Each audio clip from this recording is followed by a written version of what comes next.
So మన మూడో విషయం ఏంటంటే మన మైండ్ సెట్. ఏంటది? మనం ఎలా చూస్తే ప్రపంచం అలా కనబడుతుంది.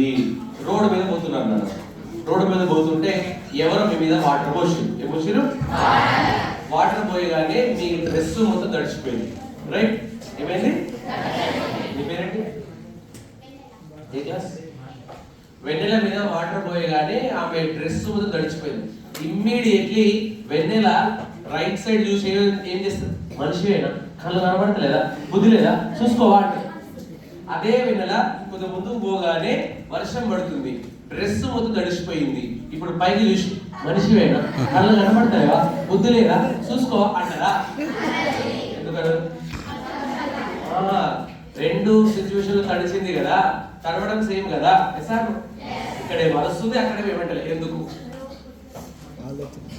అదే వెన్నెల ఆ టెంపుల్కి వెళ్ళి అభిషేకం చేయించుకుంటే బ్రాహ్మణుడు వచ్చి ఇట్లా వాటర్ చల్లితే వెన్నెల ఏమంటది? అన్నా పోయి పోయి పోయి పోయి. మూడు సిచ్యువేషన్లు తడవడం సేమ్ కదా కదా. సార్ ఇక్కడ వస్తుంది, అక్కడేమో ఏమంటలే, ఇక్కడేమో ఫీల్ అవుతుంది హ్యాపీ. ఎందుకు? సింపుల్ ఏంటంటే చిన్నప్పటి నుంచి దీని మీద మన మైండ్ సెట్ వేరు, దాని మీద మైండ్ సెట్ వేరు. మనం ఎట్లా పెరిగినాం? చిన్నప్పుడు ఇట్లా దీన్ని చూస్తే వేరే పెరిగాం. సార్ అర్థమైందా ప్రాబ్లం ఏంటి? మన మైండ్ సెట్. చిన్నప్పుడు పాము కనబడింది, ఏం చేసింది? మీరు పట్టుకున్నా వేస్తుంది, పట్టుకున్నారు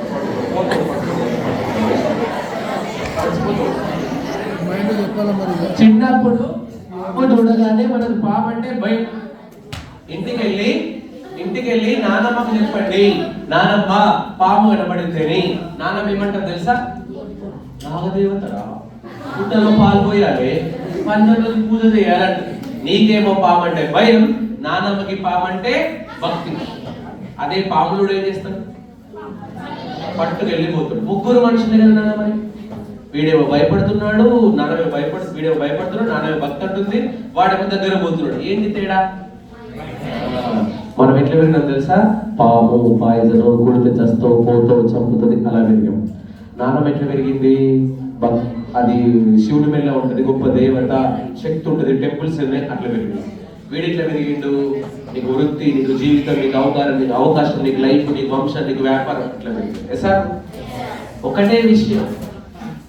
ప్రాబ్లం ఏంటంటే మనం దాన్ని చూసే